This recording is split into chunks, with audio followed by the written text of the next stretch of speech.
الحمد لله حمدا كثيرا طيبا مباركا فيه كما يحب ربنا تبارك وتعالى ويرضى. واشهد ان لا اله الا الله وحده لا شريك له، واشهد ان محمدا عبده ورسوله لا نبي بعده. اللهم صل وسلم على محمد وعلى اله واصحابه ومن اهتدى بهديه واستنى بسنته إلى يوم الدين.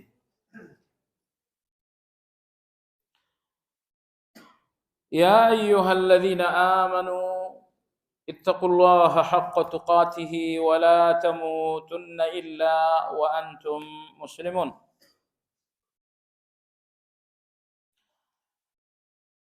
Kaum muslimin wal muslimat rahimakumullah,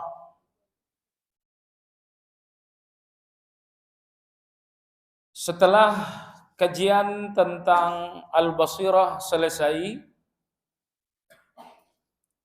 Basirah adalah ilmu yang mendalam sehingga menghasilkan keyakinan yang sangat kokoh, di mana tidak lagi ada kebingungan, tidak lagi ada keraguan-raguan, tidak lagi ada kebimbangan. Itulah basirah. Adapun ilmu yang masih menyisakan beberapa keraguan-raguan, itu tidak dinamakan basirah.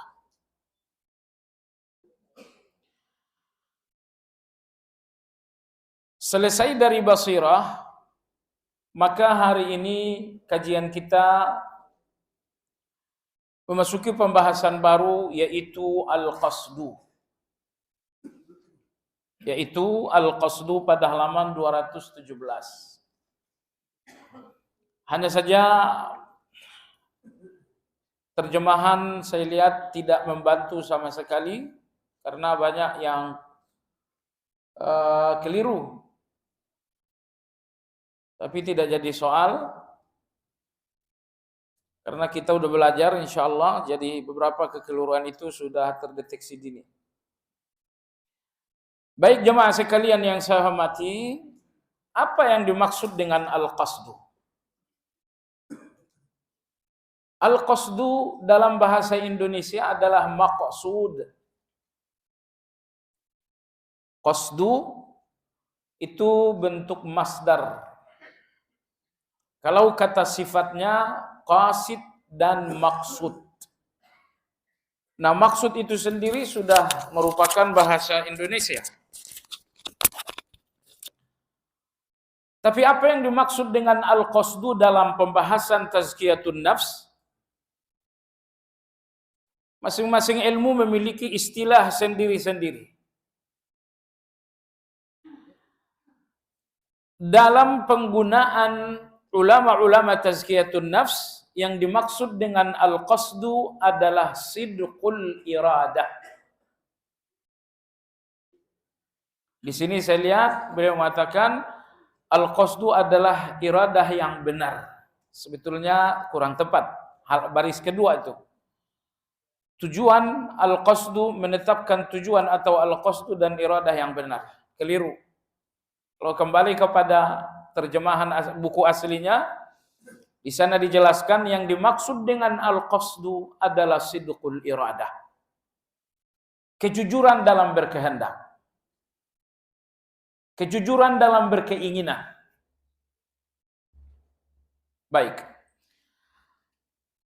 Kalau ada baterainya habis ini. Baterainya habis.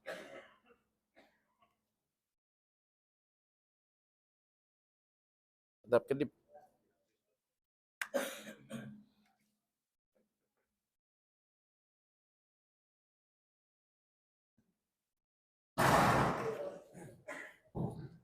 Oke, jazakallah khair.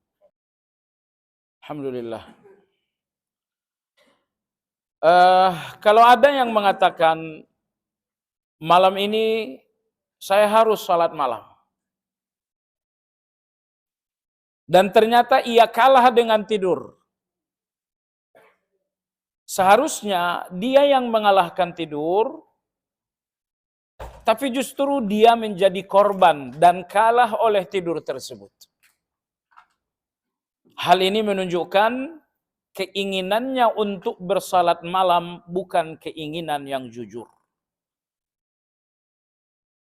Karena antara keinginan dengan angan-angan kadang-kadang tidak dipisahkan oleh sebagian orang. Jazakallahu khair. Antara keinginan dan angan-angan sering tidak dipisahkan oleh sebagian orang. Kalau saya katakan misalnya, saya ingin masuk surga, tapi saya nggak memiliki ibadah sama sekali, itu keinginan atau angan-angan? Oh, itu angan-angan. Nah, jadi di sini beliau akan membahas tentang al-qasdu. Yang dimaksud al-qasdu adalah sidqul iradah. Kapankah keinginan-keinginan kita dinamakan jujur? Dalam penelitian para ulama-ulama, jujur itu ada 4 macam. Jujur yang pertama adalah sidqul qaul. Jujur dalam berbicara. Setiap ucapan-ucapan yang sesuai dengan fakta dan kenyataan itu dinamakan dengan sidqul qaul. Jujur dalam berbicara. Jujur yang kedua adalah sidqul iradati wan niyah.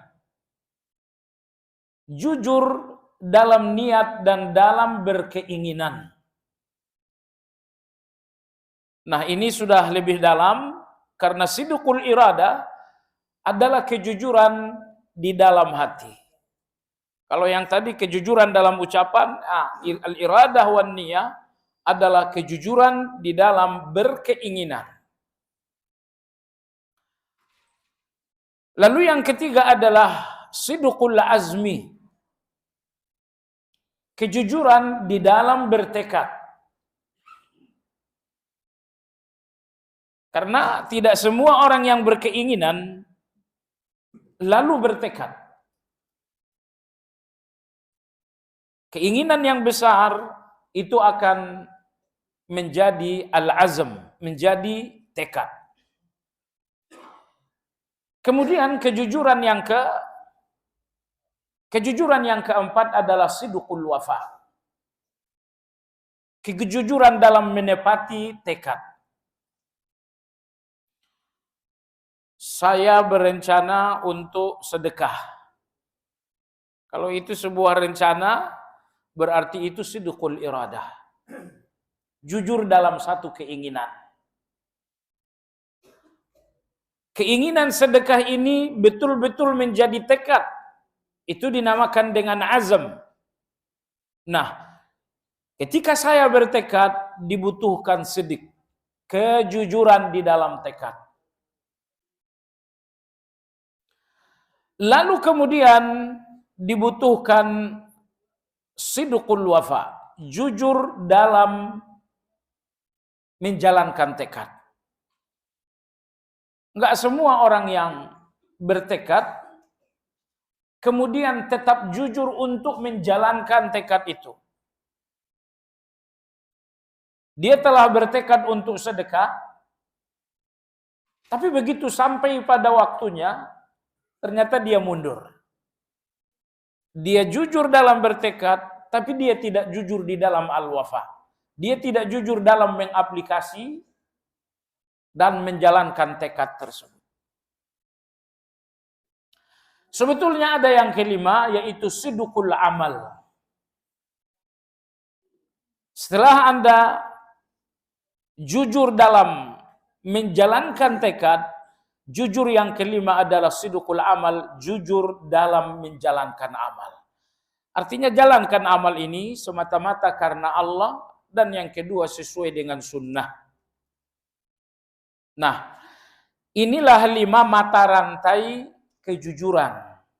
Semuanya ada dalam satu amal. Jadi amal kita berawal dari ucapan, menjadi sebuah keinginan, menjadi sebuah tekad, kemudian kita jalankan, proses menjalankannya pun penuh dengan ikhlas dan mutaba'ah. Inilah 5 kejujuran dalam satu amal. Nah, di sini penulis Abu Ismail Al-Harawi, begitupun Imam Ibnu Qayyim rahimahullah, mengajak kita untuk mendalami al-qasdu. Yang dimaksud al-qasdu adalah sidqul iradah, kejujuran dalam keinginan dan dalam kehendak. Baik jamaah sekalian, karena kalau tidak jujur dalam keinginan, itu namanya angan-angan. Tapi jujur dalam keinginan, ini akan mengantarkan Anda kepada terminal berikutnya, yaitu sidqul azam, kejujuran dalam al-azam, kejujuran dalam tekad. Beliau mengatakan bahwa sidqul al-qasad, kejujuran dalam berkeinginan, ini terdiri dari 3 level, 3 tingkatan. Masing-masing tingkatan terdiri dari 3 tingkatan pula. Sehingga kesimpulan, ciri-ciri dan bukti orang-orang yang al-qasdu, orang-orang yang jujur dalam berkeinginan ada 9. Kalau 9 hal ini ada dalam diri Anda, maka keinginan dan kemauan Anda dinamakan dengan sidq, dinamakan dengan jujur. Ad-darajatul ula, tingkatan yang pertama, qasdun yab'atsu 'alal irtiyad. Seseorang dinamakan al-qasdu, jujur dalam kehendak, apabila yab'atsu 'alal irtiyad, apabila kehendak dan keinginan itu mendorong untuk terus berlatih. Di sini diartikan irtiyad dengan ridha. Salah. Irtiyad di sini artinya adalah riyadhah. Nah, jadi keinginan yang jujur adalah keinginan yang mendorong untuk terus berlatih, berlatih. Jamaah sekalian, Anda perhatikan seorang anak kecil selama 2 tahun hanya memakan dan mengkonsumsi air susu ibunya. Dan peralihan antara susu kepada makanan kasar, apa yang terjadi dengan bayi? Muntah. Disuapi lagi oleh ibunya, muntah lagi. Disuapi lagi oleh ibunya, muntah lagi. Mungkin hari pertama, hari kedua, hari ketiga, peralihan konsumsi ini membuat bayi muntah-muntah.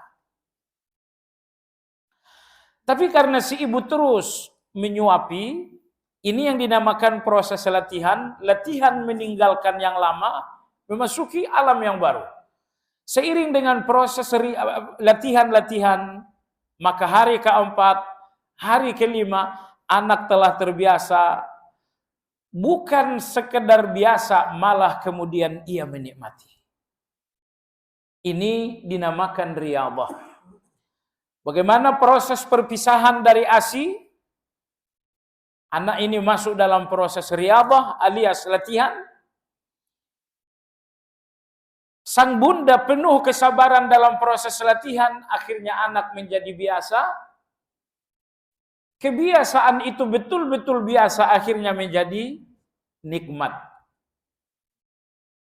Maka anak di usia 3-4 tahun kasih lagi ASI, dia udah nggak mau.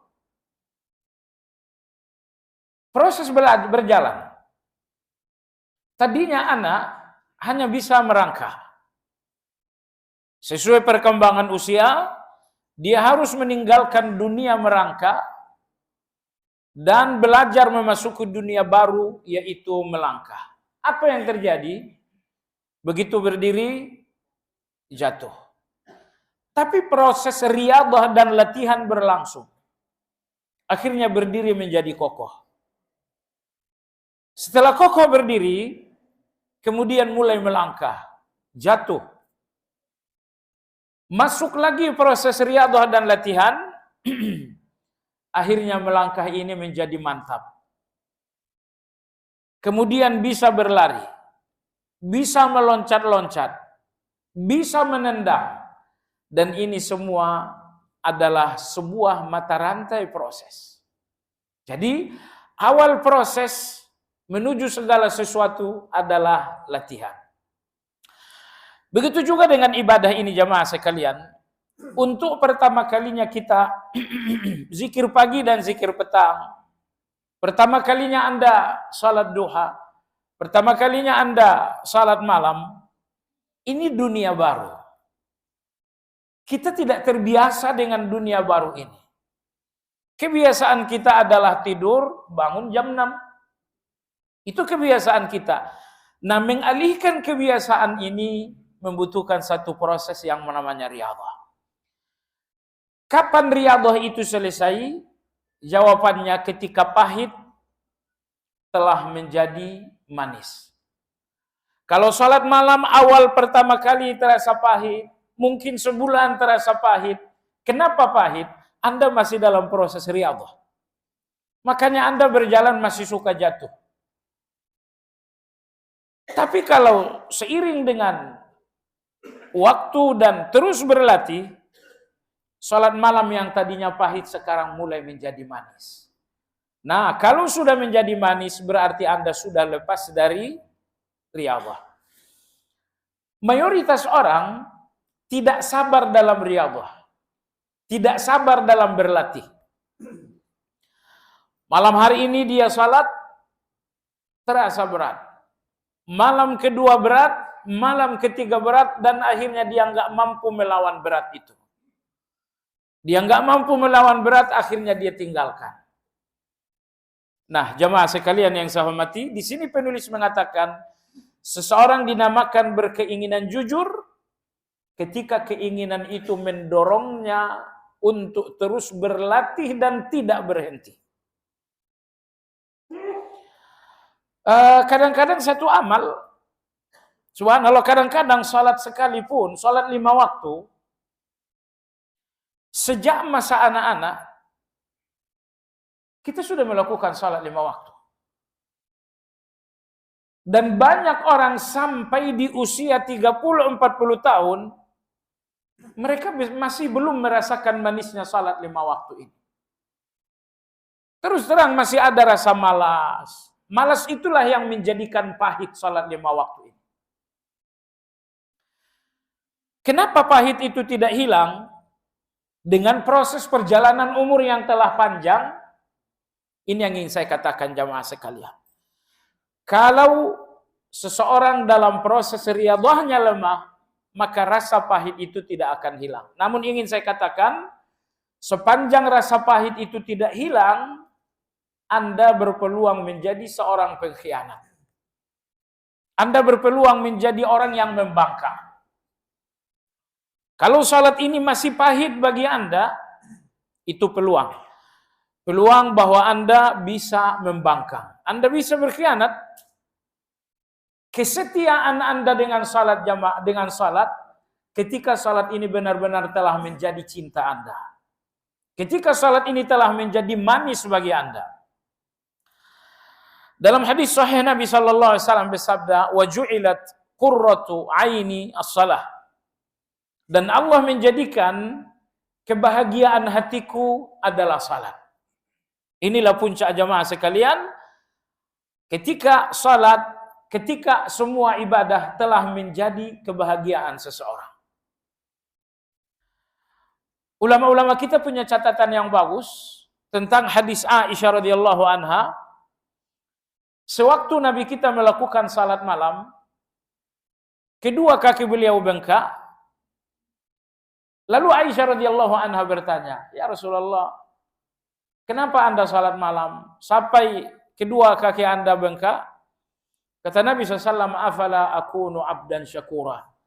Aku ingin menjadi seorang hamba yang berterima kasih dan bersyukur. Catatan ulama-ulama kita sangat bagus. Mereka mengatakan inilah hati yang sehat. Hati yang telah merasakan manisnya ketaatan. Bahwa meski tubuh telah letih, namun hati tidak kehilangan semangat. Nabi kita telah letih. Kedua kaki beliau sudah bengkak. Tapi dengan semangat beliau yang tidak lemah oleh letih tersebut. Inilah hati yang sehat, inilah hati yang bersih. Sebagian orang tidak, tubuhnya tidak letih, hatinya sudah capek duluan. Ini hati yang berpenyakit. Adapun hati yang sehat, meski tubuh telah letih, namun hati itu tetap dengan semangat membara dalam ibadah. Baik.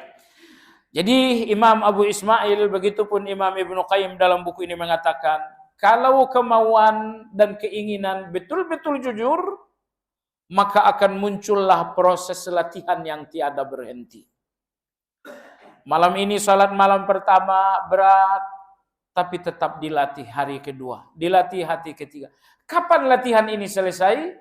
Jawabannya, kalau pahit telah berubah jadi manis, ya. Kalau rasa berat telah berubah menjadi cinta dan bahagia, berarti proses riyadhah Anda sudah selesai. Anda sudah sampai ke titik setia. Karena kalau ibadah-ibadah ini masih terasa pahit, dan pahitnya ibadah disebabkan karena malas, berarti masih ada peluang untuk Anda tinggalkan ibadah itu. Orang yang malas berpeluang meninggalkan ibadah. Tapi orang yang telah berhasil mengalahkan malas, sehingga ibadah ini telah menjadi satu kebahagiaan, ini kesetiaan. Di titik inilah seseorang tidak mungkin lagi meninggalkan ibadah. Baik. Ciri yang kedua, sebuah sidqul iradah, sebuah kemauan dan keinginan yang jujur, wa yukhallisu minat taraddud. Keinginan yang jujur itu adalah yang membebaskan seseorang dari keraguan-raguan. Ya, ada keraguan-raguan. Gimana saya sholat malam enggak, sholat malam enggak, sholat malam enggak, zikir pagi enggak, baca Quran enggak. Anda sudah sampai di pintu amal, tapi muncul keraguan-raguan. Nah, beliau mengatakan sebuah keinginan yang jujur akan melepaskan segala keraguan-raguan Anda dalam amal.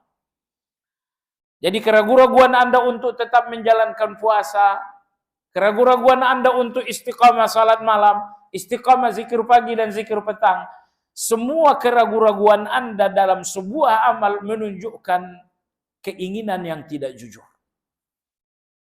Karena keinginan dan kemauan yang jujur menghilangkan segala bentuk keraguan-raguan. Keinginan yang jujur memberikan Anda kemantapan, keyakinan dan kekokohan untuk sebuah amal. Yang ketiga, wa yad'u ila mujanabatil aghrab. Keinginan yang jujur itu, kata beliau, adalah keinginan yang membuat Anda melepaskan segala tujuan selain Allah Subhanahu wa taala. Apa tujuan Anda dalam ibadah-ibadah ini? Beliau mengatakan, orang-orang yang jujur dalam berkeinginan, satu-satunya tujuan mereka dalam ibadah, mereka ingin Allah Subhanahu wa taala. Mereka ingin Allah Azza wa Jalla. Betul, dalam banyak ibadah ada janji-janji Allah. Misalnya kalau Anda bersedekah, Allah gantikan berlipat ganda. Misalnya kalau Anda sungguh-sungguh dalam salat, Allah bukakan Anda pintu rezeki. Jadi banyak janji-janji Allah di setiap ibadah-ibadah kita. Tapi orang-orang yang al-qasdu, orang-orang yang jujur dalam berkeinginan, mereka tidak menginginkan ibadah ini untuk sampai kepada pemberian Allah, tapi untuk sampai kepada Allah. Ini dua hal yang berbeda. Sampai kepada Allah dan sampai kepada pemberian-pemberian Allah. Kenapa kamu bersedekah? Saya ingin kekayaan saya berlipat ganda. Berarti keinginan Anda untuk sedekah untuk sampai kepada pemberian Allah. Tapi kalau tujuan Anda dalam sedekah, saya ingin sampai kepada Allah. Barulah kemudian saya inginkan pemberian Allah. Namun tujuan utama saya adalah Allah. Ini yang beliau maksudkan. Jemaah sekalian, kalau Anda gembira dengan pemberian Allah, misalnya Allah kasihkan uang Anda gembira, Allah kasihkan kesehatan Anda gembira. Percayalah kegembiraan Anda bukanlah kegembiraan untuk Allah, tapi kegembiraan untuk pemberian Allah Subhanahu wa taala. Dalam kajian tauhid, Syekh Muhammad bin Abdul Wahab mencantumkan satu bab. Minasyirki iradatul insan bi'amalihi dunya. Itu judul bukunya. Bagian dari syirik yang sangat halus, ini dinamakan syirik iradah, sesuai pembahasan kita. Syirik dalam berkeinginan. Apa itu? Apabila Anda jalankan sebuah amal, tapi keinginan Anda adalah selain Allah. Kamu kenapa pergi berjihad? Agar agama ini menjadi kuat? Enggak, saya pengen dapat ghanimah. Dia berjihad, namun dengan tujuan dunia. Syekh Muhammad bin Abdul Wahab mengatakan ini adalah syirik iradah. Ini adalah syirik dalam keinginan. Syirik di dalam kemauan. Dan Allah berfirman dalam surat Yunus, "Man kana yuridul hayatad dunya wa zinataha, nuwaffi ilaihim a'malahum fiha wa hum fiha la yubkhasun. Ulaika alladhina laysa lahum fil akhirati illa an-nar wa habita ma sana wa batilum ma kanu ya'malun." Artinya, sesungguhnya orang-orang yang menginginkan dunia di dalam amal. Kenapa kamu berpuasa? Biar saya sehat, gula saya normal. Kenapa kamu bersedekah? Agar kekayaan saya bertambah. Kenapa kamu sholat? Agar rezeki saya dibuka oleh Allah Azza wa Jalla. Man kana yuridul hayatad dunya wa zinataha, kalaulah kalian mencari-cari dunia di dalam amal, nuwaffi ilaihim a'malahum fiha. Akan kami berikan dunia yang menjadi tujuan kalian dalam beramal. Wa hum fiha la yubkhasun. Kalian tidak akan kurang. Artinya, apapun keinginan kalian akan dilunasi oleh Allah Azza wa Jalla. Apa tujuan Anda berceramah? Oh, saya ingin populer. Akan Allah berikan popularitas itu. Tapi kemudian ayat berikutnya Allah berfirman, "Ulaikal ladzina laisa lahum fil akhirati illan nar." Tapi di akhirat kalian tidak dapat apa-apa kecuali neraka. Wa habita ma sana'u fiha. Seluruh amal-amal kalian telah dihapus. Wa batilum ma kanu ya'malun, dan batallah segala apa yang telah kalian perbuat. Maka hati-hati dengan syirik iradah. Alhamdulillah hari ini pembahasan kita adalah tentang al-qasdu, yang artinya adalah sidqul iradah, kejujuran dalam berkeinginan. Anda ingin salat, Anda ingin puasa, Anda ingin tilawah, semua keinginan-keinginan ibadah Anda harus jujur. Nah, di sini Imam Abu Ismail mengatakan, jujur dalam berkeinginan, maksudnya keinginan ibadah, adalah ketika keinginan itu bersih dari segala tujuan selain Allah Subhanahu wa taala. Terus bagaimana dengan janji Allah? Kalau saya sedekah, janji Allah, saya akan dapatkan uang berlipat ganda. Jawabannya, jadikan janji itu nomor 2, nomor 3, atau nomor 4. Intinya nomor 1 dalam tujuan hanya Allah. Nomor 1 ini nggak boleh tergeser dengan keinginan-keinginan yang lain. Makanya ketika nomor 1 dalam keinginan Anda bukan Allah, tapi dunia, ini keinginan khianat. Ini keinginan dusta. Karena keinginan jujur adalah keinginan di mana tujuan Anda dengan setiap ibadah hanya Allah Subhanahu wa taala. Baik jamaah sekalian yang saya hormati, jadi itu semacam hawa nafsu terselubung. Beberapa waktu lalu kita sampaikan nasihat Imam Hatim Al-Asam. Beliau mengatakan hati-hati hawa nafsu dalam 4 amal. Jadi kadang-kadang setelah sampai pun kita di dalam amal, hawa nafsu itu nggak lepas.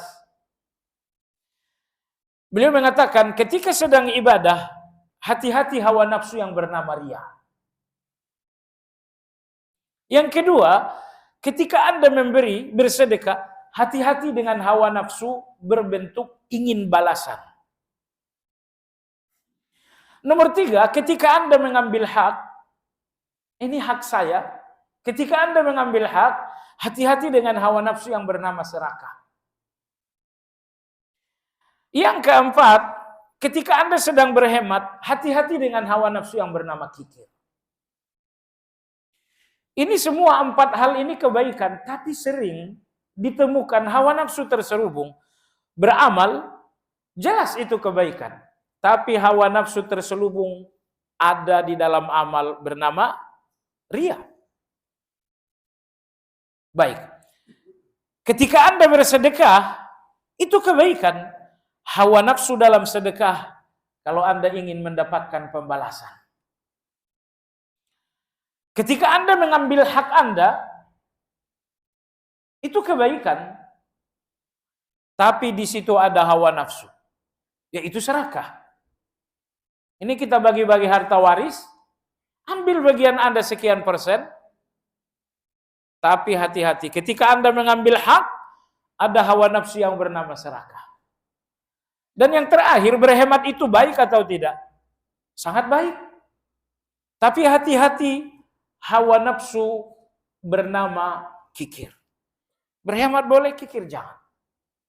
Nah, begitulah nasihat dari Imam Tabi'in bernama Hatim Al-Asam rahmatullah alaihi. Baik, itulah tadi 3 tingkatan al-qasdu, kejujuran dalam berkehendak. Berikutnya halaman 218, bukti keempat atau tingkatan yang keempat. Satu keinginan dinamakan jujur, yang keempat adalah qasdun la yalqa sababan illa qata'ah, wala hailan illa mana'ah, wala tahamulan illa sahalah. Keinginan yang jujur itu, kata beliau, ketika Anda menemukan tantangan, tantangan itu menjadi kalah. Ketika Anda bertemu dengan penghalang, penghalang itu jadi sirna. Ketika Anda menemukan kesulitan, kesulitan menjadi mudah. Ini 3. Yang pertama, keinginan yang kuat, keinginan yang jujur, saat Anda telah menemukan tantangan dan ternyata tantangan itu kalah dengan keinginan Anda. Ini baru namanya keinginan yang jujur.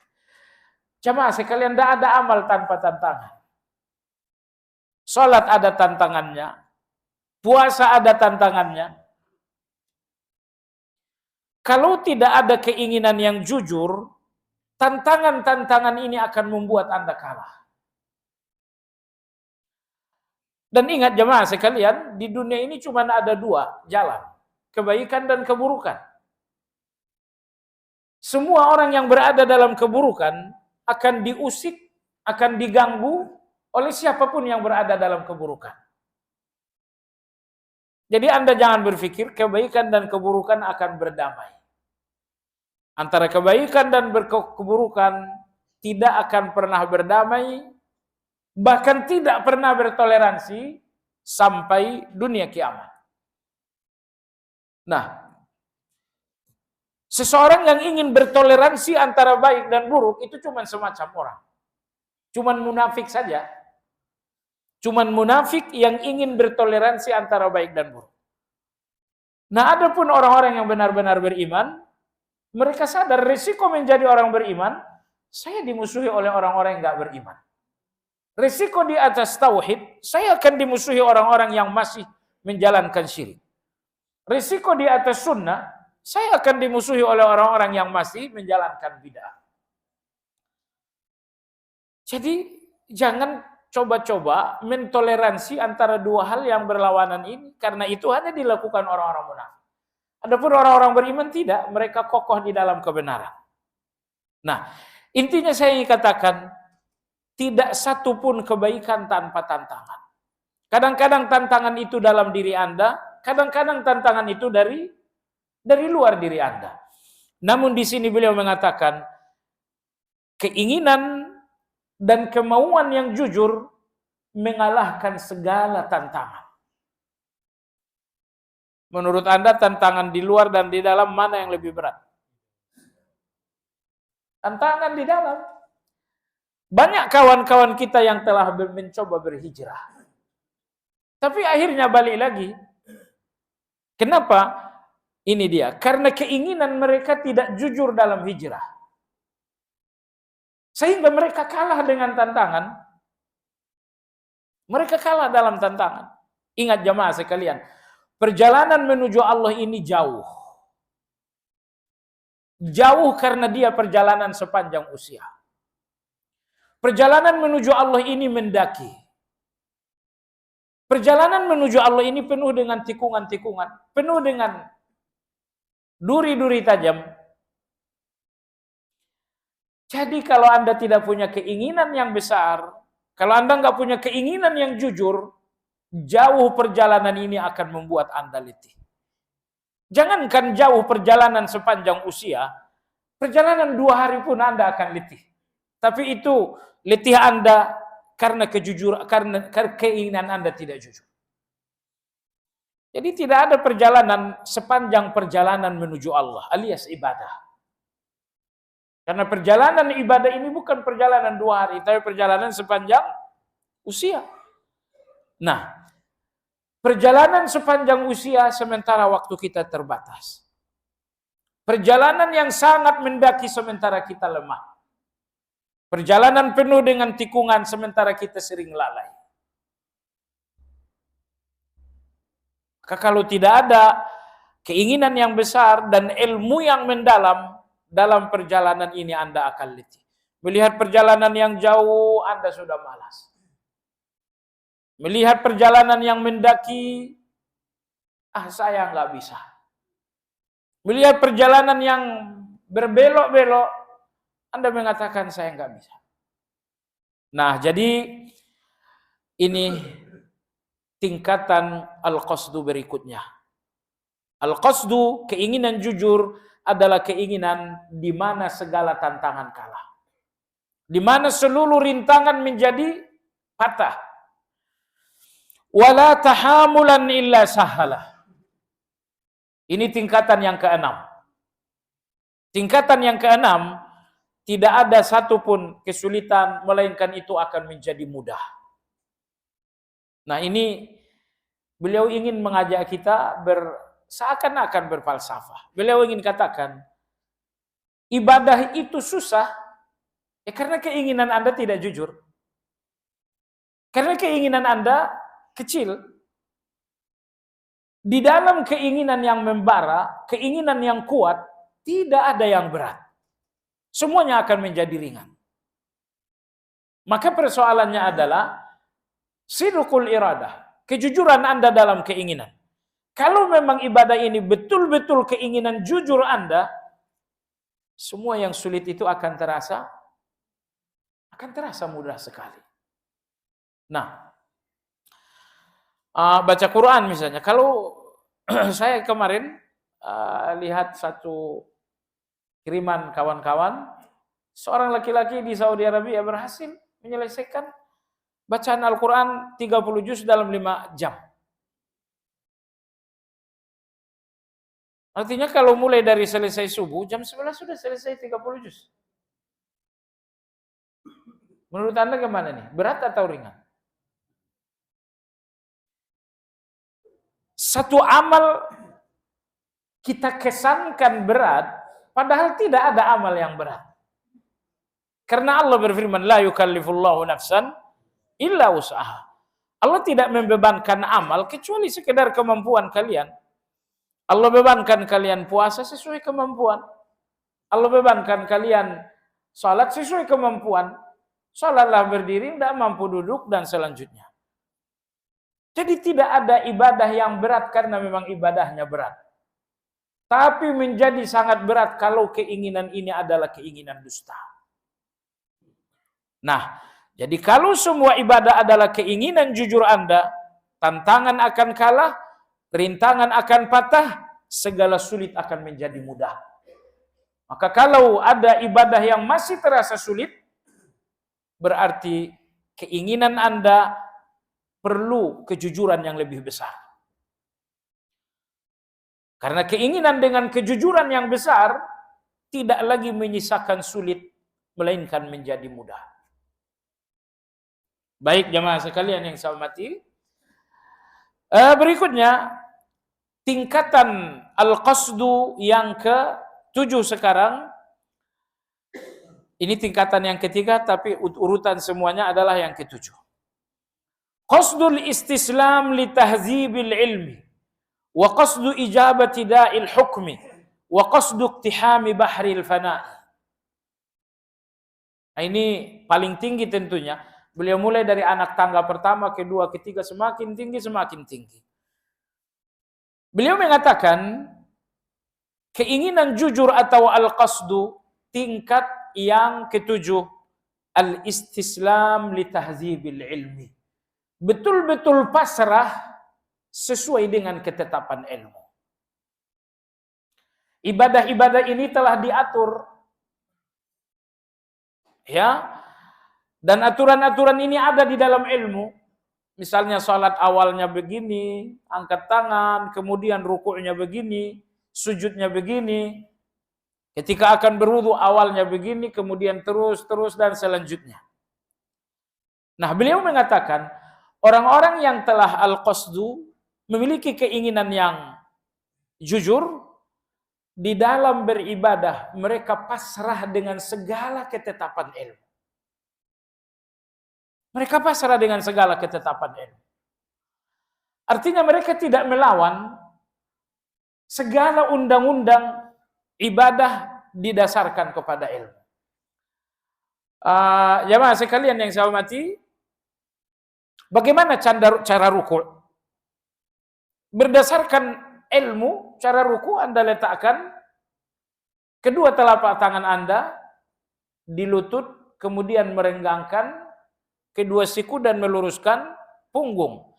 Itulah cara ruku' sesuai dengan ilmu. Nah, orang-orang al-qasdu yang berkeinginan jujur, mereka akan ruku' persis seperti yang ditetapkan dalam ilmu itu.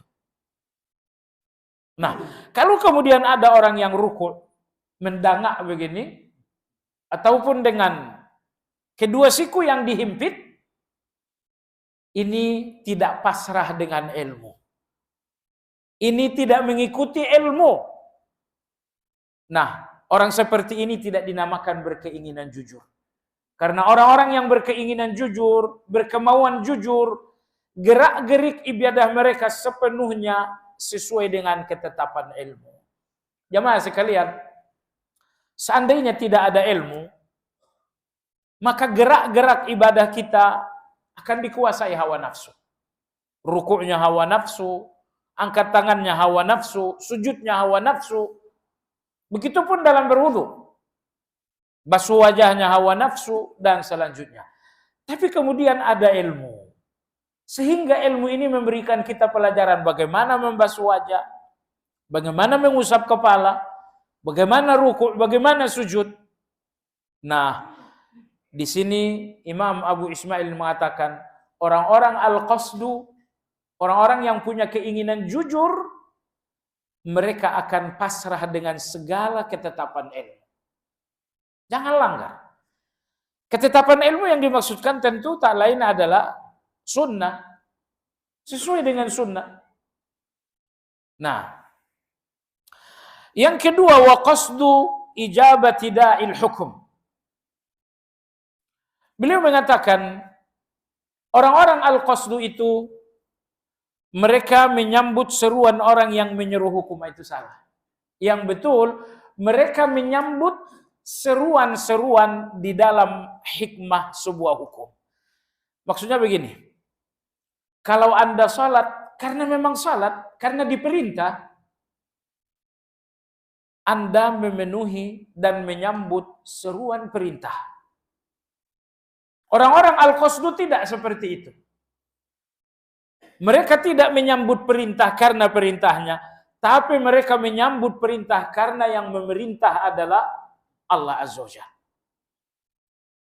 Sehingga daya dorong mereka dalam satu perintah adalah, ya ini Allah yang memerintah. Mereka nggak melihat perintahnya apa, apakah ini salat, apakah ini puasa, apakah ini zakat. Mereka melihat ini Allah yang memerintah. Nah, kalau yang memerintahkan adalah Allah, niscaya semua perintah-perintah ini akan terasa gampang, akan terasa mudah, karena semuanya bersumber dari Allah Azza wa Jalla. Maka tingkatan yang ke-8, orang-orang yang telah al-qasdu, orang-orang yang telah memiliki keinginan-keinginan jujur, kata Imam Abu Ismail, mereka tidaklah menjalankan perintah karena perintahnya, tapi mereka akan menjalankan perintah karena yang memerintahkan adalah Allah. Anak kecil kita disuruh salat, menolak. Akhirnya setelah kita ubah sedikit wajah, seram sedikit, akhirnya anak kita mau. Anak kita di sini menjalankan perintah Allah, tapi bukan karena yang memerintahkan adalah Allah Subhanahu wa taala. Jadi orang-orang Al-Qasdu dalam menjalankan perintah, mereka selalu terbayang-bayangi oleh yang memerintah, yaitu Allah Subhanahu wa taala. Dan yang terakhir, ini tingkatan al-qasdu yang ke-9, wa qasdu iqtihami bahril fana. Orang-orang al-qasdu, orang-orang yang telah memiliki keinginan jujur, mereka adalah iqtihamu bahril fana. Mereka adalah orang-orang yang telah memfanakan diri mereka di depan Allah. Mereka, bahasa gampangnya, mereka mengabaikan diri mereka di depan Allah. Tengah malam, diri Anda menginginkan tidur, tapi Allah menginginkan Anda salat. Apa yang Anda lakukan? Anda abaikan diri Anda untuk berjalan menuju Allah. Mengabaikan diri untuk Allah, tidak peduli dengan diri sendiri untuk Allah, ini yang dalam istilah tazkiyatun nafs dinamakan al-fana. Jamaah sekalian, seringkali di depan Allah pun egois kita ini tidak kalah. Misalnya Allah mengatakan begini, kita mengatakan, saya belum bisa. Bagaimana kita sering menempatkan egoisme kita di atas perintah Allah Azza wa Jalla. Salat malam misalnya Allah mengatakan, qumil laila illa qalila, jalankan salat malam meski hanya sedikit. Allah nggak menuntut Anda 8 rakaat, kalau tidak 8 rakaat tidak diterima. Tapi Allah katakan lakukan salat malam, walaupun hanya sedikit. Nisfahu aw inqus minhu qalila. Setengah malam, kalau nggak bisa kurangi sedikit lagi. Bahkan puncak-puncaknya, kalau Anda nggak bisa salat malam bernama tahajud, Anda pun tidak bisa witir, Allah katakan setidaknya sempatkan untuk istighfar. Saya nggak bisa tahajud. Bagaimana kalau witir 1 rakaat? Nggak bisa juga. Kalau begitu usahakan istighfar bangsa 10 kali. 2 kali dalam Al-Quran, Allah memberikan sanjungan yang sekaligus tentu perintah agar beristighfar di waktu sahur, di ujung malam. Allah berfirman, wal mustaghfirina bil ashar. Dalam ayat Allah berfirman, wa bil ashari hum yastaghfirun. Maka sekali lagi, kalau Anda tidak bisa bertahajud, lakukan witir minimal 1 rakaat. Kalau 1 rakaat pun Anda nggak bisa, setidaknya sempatkan istighfar 10, 20, 100. Karena ini tuntutan Allah bagi Anda. Subhanallah, saya kemarin lihat ucapan bagus sekali dari Imam Ibnu Qayyim terkait dengan 2 hadis Nabi sallallahu alaihi wasallam. Hadis yang pertama, coba antum dengar. Kata Nabi sallallahu alaihi wasallam, aqrabu Ma yakunul abdu min rabbih wa huwa sajid. Saat terdekat seorang hamba dengan Allah ketika ia sujud. Baik. Hadis kedua hampir sama. Kata Nabi sallallahu alaihi wasallam, aqrabu ma yakunul abdu min rabbih fi jawfil lail. Saat terdekat seorang hamba dengan Allah adalah tengah malam. Nah, saat terdekat seorang hamba dengan Allah ketika sujud. Yang kedua kata Nabi, saat terdekat seorang hamba dengan Allah ketika tengah malam. Anda bayangkan ketika tengah malam di dalam sujud Anda berdoa. Itu berarti Anda telah menggabungkan dua saat terdekat dengan Allah Azza wa Jalla. Saat terdekat pertama karena Anda sujud, saat terdekat kedua karena sujud ini tengah malam. Ibnu Qayyim rahimahullah ta'ala mengatakan, orang-orang yang bertahajud, mereka-mereka yang qaumul lail, merekalah orang-orang yang setiap malamnya berhasil menggabungkan dua kedekatan ini. Tapi walau demikian kadang-kadang hati ini bandel. Hati ini keras kepala, disebabkan karena hawa nafsu yang masih sangat kuat, sehingga walaupun kita telah bangun jam 4, sebenarnya hanya 40 menit lagi menjelang azan, tapi kita belum bisa juga. Sebab itulah, kalau nggak bisa sholat tahajud, minimal witir 1 rakaat. Kalau itu pun tidak bisa, setidaknya sempatkan istighfar. Entah berapa kalilah yang Anda bisa. Hubungannya dengan kajian kita, orang-orang yang memiliki al-qasdu, keinginan yang jujur, bukan keinginan kaleng-kaleng, bukan keinginan main-main, iqtihamul fana. Mereka selalu tidak peduli dengan diri mereka untuk Allah Subhanahu wa taala. Nabi Ibrahim, agar Anda lihat al-fana ini. Al-fana artinya tidak peduli dengan diri sendiri, mengabaikan diri sendiri untuk Allah. Diri sendiri yang diabaikan itu tentunya adalah hawa nafsu. Abaikan hawa nafsu Anda, hancurkan hawa nafsu Anda untuk Allah. Itu dinamakan al-fana. Ketika Nabi Ibrahim alaihissalam akan dibuang ke dalam kobaran api, Nabi Jibril mengatakan, wahai Ibrahim, perlu bantuan. Ibrahim mengatakan, tidak perlu. Hasbi Allah wa ni'mal wakil. Jibril waktu itu mengatakan, bagaimana kalau kamu mati? Ibrahim mengatakan, uhibbu ayyuhuma ahabbu ilallah. Aku cinta apapun yang Allah cintai. Kalau Allah inginkan kematianku, maka aku pun tidak ingin kehidupan. Kalau Allah inginkan kematianku, aku pun tidak akan mencari-cari kehidupan lagi. Ini yang dinamakan dengan al-fana itu. Dan ini akan terlihat dengan jelas pada diri orang-orang yang berjihad fisabilillah dengan keikhlasan. Lihat bagaimana mereka mengabaikan segala-galanya untuk Allah Subhanahu wa taala. Ada istri, ada anak, ada investasi yang baru ditandatangani jumlahnya 3 triliun, tapi kemudian Allah memanggil, ayo berjihad. Mereka mengabaikan segalanya dan pergi menuju Allah Azza wa Jalla.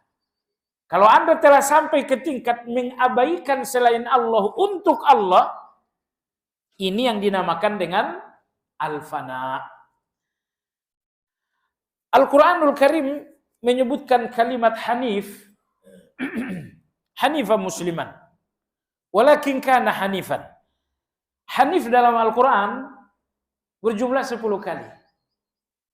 7 kali diantaranya dihubungkan dengan Nabi Ibrahim alaihissalam. Nah, maka orang pertama dalam Al-Quran dijuluki, digelari dengan hanif adalah Nabi Ibrahim alaihissalam. Lantas apa yang dinamakan dengan hanif? Jawabannya adalah al-fana. Mengabaikan selain Allah untuk Allah. Abaikan syirik untuk menegakkan tauhid. Abaikan hawa nafsu Anda untuk menegakkan perintah-perintah Allah. Perhatikan jemaah, ketika Nabi Ibrahim akan menyembelih anaknya,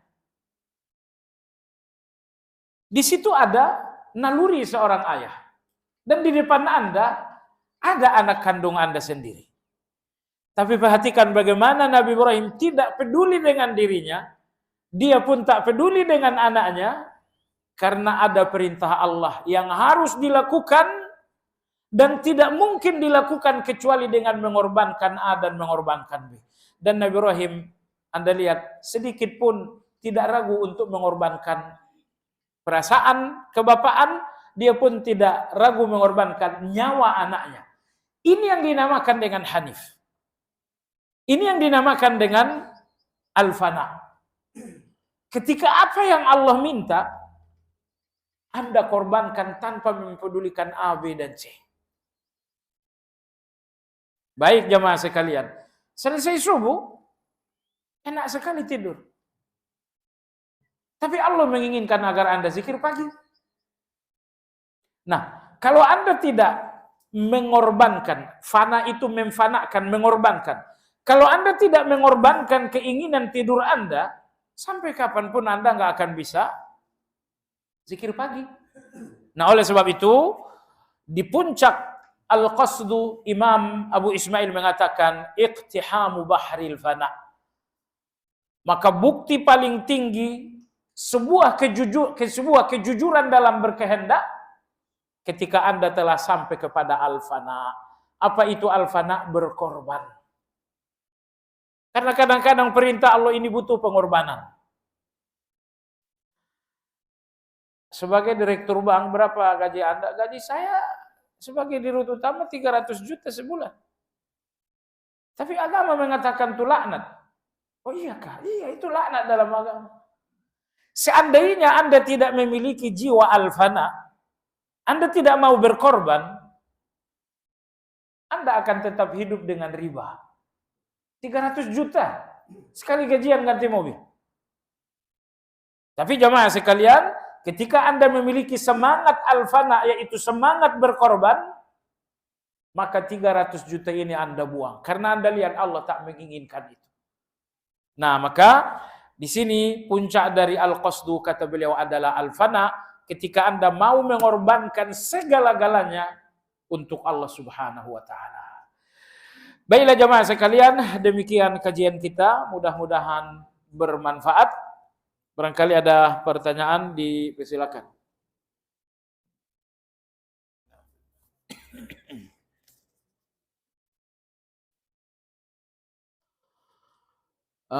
Untuk ke arah keinginan yang jujur, apakah saat niat awal kurang baik dalam perjalanan menuju kepada Allah, niat tersebut diluruskan sesuai hal-hal yang baik dalam keinginan-keinginan?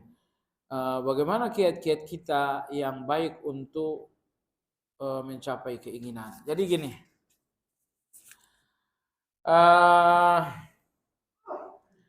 dalam hadis puasa yang populer itu, Nabi kita bersabda, man shama ramadhana imanan wa ihtisaban,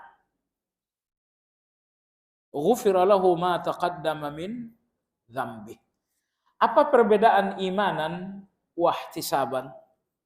Ini pertanyaannya bagus. Ketika tujuan Anda dalam puasa adalah Allah, itu namanya imanan. Tapi ketika tujuan Anda dalam puasa adalah janji-janji Allah, itu namanya ihtisaban.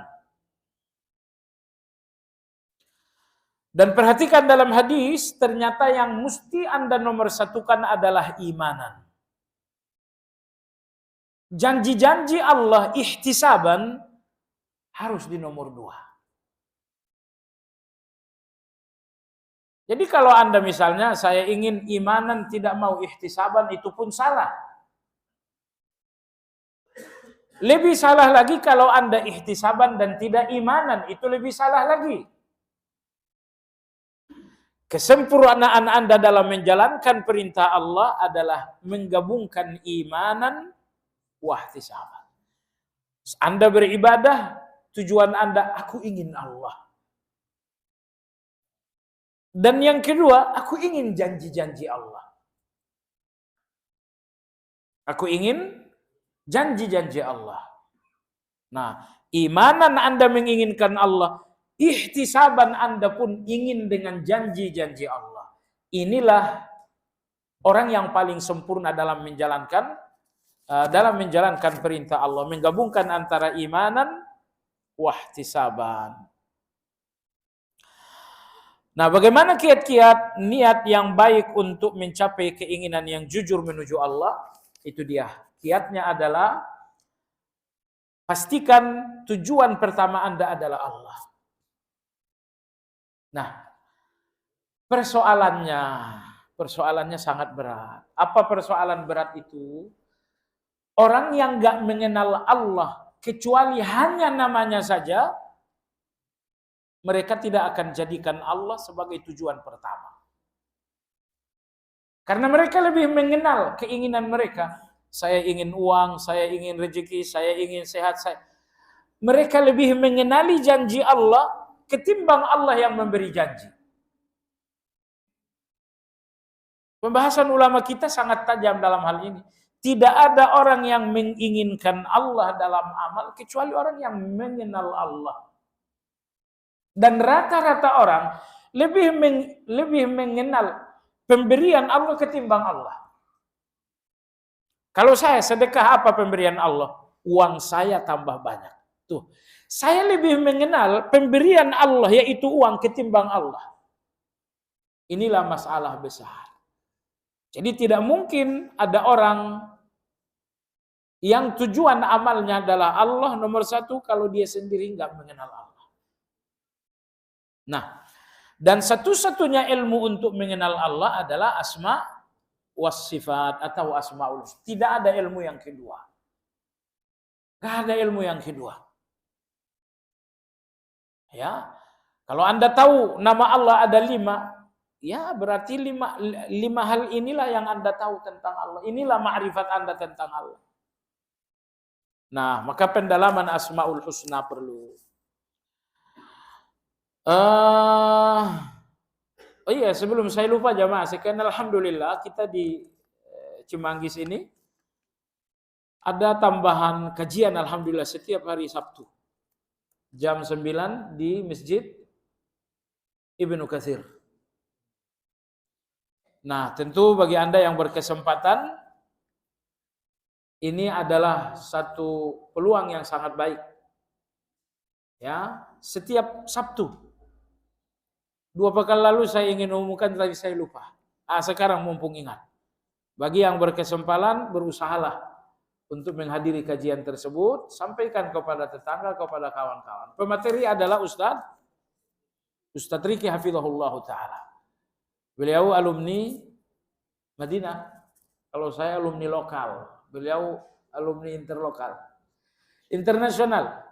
Tentu ilmu beliau insya Allah mantap. Lebih mantap dari saya. Silakan hadir, insya Allah sangat bermanfaat. Pembahasannya apa? Al-Adabul Mufrad. Al-Adabul Mufrad ditulis oleh Imam Bukhari. Bukunya 2 jilid yang nerbitin Geria Ilmu. Baik. Penentuan puasa Arafah bukankah dilakukan saat dilaksanakan wukuf di Arafah? Apa dasar panutan puasa di Indonesia tidak mengikuti saat puasa wukuf Arafah? Oh iya. Orang wukuf di Arafah itu patokannya apa? Iya. Orang wukuf di Arafah itu patokannya apa? Patokannya adalah ru'yah. Pemerintah Saudi melakukan ru'yah, berdasarkan ru'yah ini ditetapkan hari Arafah tanggal hari A. Kalau tanggalnya jelas tanggal 9, enggak mungkin tanggal 10. Harinya yang beda. Tapi bagaimana pemerintah sana memutuskan hari Arafah tanggal hari A? Jawabannya mereka melakukan ru'yah. Sementara ru'yah di Indonesia berbeda dengan ru'yah mereka. Sehingga kalau ru'yah mereka Arafah lebih cepat. Ru'yah Indonesia Arafah lebih. Mungkin Anda berpikir, ini akal-akalan pemerintah. Terlanjur ada agenda pemerintah. Ternyata enggak betul. Ya, yang satu ru'yah dengan Indonesia pertama Malaysia. Yang kedua Singapura, yang ketiga Brunei, yang keempat adalah Thailand. Jadi kalau seluruh negara Indonesia, seluruh negara dunia, hari Arafah Senin, Indonesia saja Selasa, oh itu perlu kita undang pemerintah. Ini kenapa bisa urusannya begini? Gitu kan? Tapi alhamdulillah negara-negara tetangga kita, Malaysia, Thailand, Singapura dan Brunei, ini negara-negara tetangga yang ru'yahnya sama dengan Indonesia.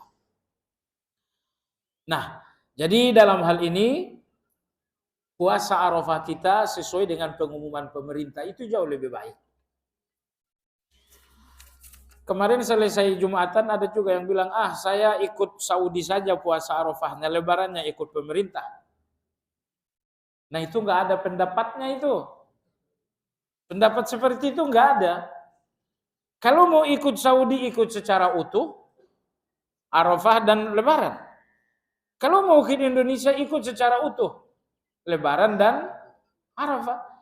Kalau kemudian dipisah, Arafahnya ikut sana, lebaran ikut pemerintah, itu nggak ada pendapatnya. Nggak ada pendapatnya seperti itu. Artinya pendapat yang mengatakan puasa Arafah tidak berdasarkan ru'yah, tapi berdasarkan wukuf. Nggak ada, insya Allah nggak ada itu. Bolehkah kita kurban untuk atas nama ibu bapak kita yang sudah wafat? Gini, ulama-ulama sepakat, tidak ada perbedaan, alias ijma'. Sedekah atas nama orang yang wafat hukumnya boleh, betul? Saya sedekah 1 miliar atas nama ayah dan ibu saya. Boleh nggak tuh? 100%. Ulama-ulama ijma'. Kalau ada yang mengatakan, saya ingin bukti ijma'nya, di sini dalam kitab Madarijus Salikin nanti akan ada pembahasan bahwa Imam Ibn, mungkin sudah berlalu. Imam Ibnu Qayyim mengatakan sedekah atas nama orang wafat diterima oleh Allah Azza wa Jalla atau dibolehkan secara syar'i berdasarkan ijma'. Ini dulu. Sedekah atas nama orang wafat dibolehkan berdasarkan ijma'. Oke. Sekarang korban ini sedekah bukan? Sedekah atau bukan? Kalau tidak bilang sedekah ya kebangetan. Karena Nabi bersabda fakulu watasaddaqu waddakhiru. Kata Nabi, makanlah sebagian, sedekahkan sebagian, hadiahkan sebagian. Sedekah, hadiah apa bedanya? Hadiah untuk orang-orang kaya, kalau sedekah kepada orang-orang miskin. Jadi Nabi kita menyebutkan korban sedekah. Sementara sedekah atas nama orang wafat diijma'kan hukumnya boleh. Referensinya ini dia, kitab Madarijus Salikin. Bolehkah berkurban 1 ekor sapi dengan patungan 5 orang? Ya, boleh. Yang penting jangan lebih dari 7 orang. Patungan 9 orang nggak boleh. Patungan 5 orang boleh. Patungan 2 orang boleh. Nggak usah patungan, apalagi lebih boleh lagi.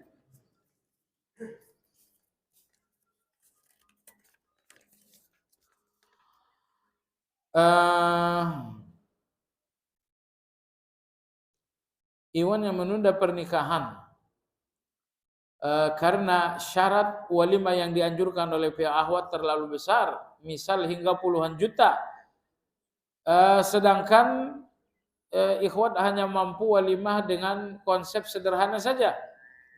Pertanyaannya, apakah fenomena tersebut baik atau sesuai dengan sunnah? Dan apa konsep walimah sederhana hanya mengundang 2 keluarga besar dan para tetangga sekitar? Ingat jemaah sekalian, walimah ini jumhur, saya katakan jumhur mazhab Abu Hanifah, Syafi'i dan Ahmad. 3 mazhab ini mengatakan walimah hukumnya sunnah muakkad. Tapi mazhab Malik hukum walimah adalah wajib. Imam Malik tidak mensyaratkan ada saksi dalam akad nikah, tapi beliau mewajibkan harus ada walimah. Itu lebih berat daripada sekedar saksi. Nah, jadi hukum walimah dalam mazhab Malik adalah wajib. Kenapa? Karena Nabi SAW bersabda, "Aulim walau bisyat." Yang artinya adakan walimah walaupun hanya seekor kambing. Kata Nabi, walaupun seekor kambing, awak tak mampu seekor kambing. Enggak jadi soal, sepasang ayam saja. Baik, itu dari segi hukum. Ada yang bilang wajib, ada yang bilang sunnah. Memang yang lebih tepat, lebih kuat, walimah hukumnya adalah sunnah muakkadah. Tapi Nabi SAW bersabda, wanita yang paling berkah, aqalluhunna mu'natan. Wanita paling berkah adalah wanita yang paling mudah dinikahi. Paling mudah enggak bertele-tele jawabannya. Jawaban sampai 5 tahun belum ada jawaban. Paling mudah pula karena syarat-syaratnya tidak banyak. Paling mudah pula karena maharnya enggak susah, karena walimahnya pun tidak susah. Ini wanita paling berkah ini kata Nabi SAW. Ini ketemu wanita seperti ini, ketemu berkah namanya. Bukan ketemu istri, ketemu berkah. Tapi kalau seperti dalam pertanyaan, walimahnya harus sekian, dan itu menyusahkan pihak laki-laki, ini bukan lagi wanita yang berkah. Dan ingat, kalau Anda meninggalkan yang baik, kemungkinan akan Anda dapatkan yang tidak baik. Ya, kalau ini ada yang idealnya, ada yang bagus orangnya, hanya karena persoalan nikah walimah kurang besar, akhirnya Anda bilang enggak usah nikah, ini walimahnya kurang besar. Enggak tertutup kemungkinan Anda akan dihukum oleh Allah. Akan dihukum oleh Allah bertemu dengan calon menantu yang memang bisa walimah besar, tapi setelah itu ternyata dia adalah penjahat besar. Waliyahzubillah. Jadi ringankan pernikahan, jangan disusah-susahkan. Baik. Mengapa ajaran sunnah justru baru dikenal di Indonesia beberapa waktu belakangan, dan justru ajaran yang tidak ada tuntunannya sudah ada sejak dahulu? Oh enggak juga. Ajaran sunnah udah berabad-abad juga di Indonesia. Kalau bisa katakan berabad-abad. Antara lain misalnya orang yang intinya semua ulama mengajarkan sunnah. Semua ulama mengajarkan sunnah. Kalau dari tanah Aceh misalnya, Anda lihat Hasbi As-Siddiqi. Beliau menulis pengajaran salat sesuai Nabi. Masya Allah, bagus sekali. Ada yang pernah baca tidak? Pengajaran sunnah, pengajaran salat sesuai sunnah Nabi. Ini ditulis oleh Hasbi As-Siddiqi. Mungkin berapa puluh tahun yang lalu itu. Itu bagus sekali. Dulu waktu ngajarkan bab salat, saya sering sekali baca buku ini. Bagus loh kan. Saya berpikir di buku kenapa tidak ketahui banyak orang. Nah, ada juga pengajaran salat ditulis oleh Hasan. Itu juga bagus sekali. Nah, hanya saja belakangan ini kita punya media, ada TV. Dan sekarang makin banyak pula panggung-panggung sunnah ini. Alhamdulillah. Tapi ala kulli hal, sejak Islam datang sebetulnya sunnah itu sudah ada. Wallahu a'lam. Sebuah keluarga muslim dengan kepala keluarga dengan penghasilan jauh dari cukup, namun bisa mencukupi untuk kebutuhan sehari-hari, di mana anak-anaknya saleh, maka kita katakan keluarga itu diliputi keberkahan hidupnya. Apakah dengan demikian, sebuah keluarga yang hidupnya penuh dengan drama kehidupan dapat dikatakan tidak berkah? Jadi berkah tidak berkah kembali kepada ketaatan. Satu keluarga yang taat, terlepas miskin atau kaya, ini keluarga yang berkah. Jangan salah, keluarga Nabi Sulaiman itu keluarga yang kaya raya. Bukan kaya raya lagi, tapi keluarga dari pejabat nomor 1 Nabi Sulaiman. Tapi di situ perintah dan ketaatan berjalan dengan baik. Maka itu betul-betul berkah itu. Nah, jadi bukanlah patokan berkah rumah tangga adalah miskin atau kaya, drama atau yang jadi patokan adalah apakah di rumah ini ketaatan kepada Allah dijalankan atau tidak. Nah, ada buku ditulis Syekh Al-Munajjid, mudah-mudahan sekali waktu ada orang yang menerjemahkan, judulnya adalah 40 nasihat untuk keluarga berkah. Itu bagus sekali. Demikian kajian kita, semoga manfaat. Lebaran hari apa Pak Gigi? Minggu besok ini. Kamis, Jumat, Sabtu kita libur lah ya. Hari Tasyrik kita libur dulu. Ketemu lagi 2 pekan lagi insyaallah taala. Ya, mohon tidak lupa hari ini ada kajian Ustadz Riki dengan kitab Al-Adabul Mufrad di Masjid Ibnu Katsir. Subhanakallahumma bihamdika asyhadu an la ilaha illa anta astaghfiruka wa atubu ilaik. Alhamdulillahirabbil alamin. Assalamualaikum warahmatullahi wabarakatuh.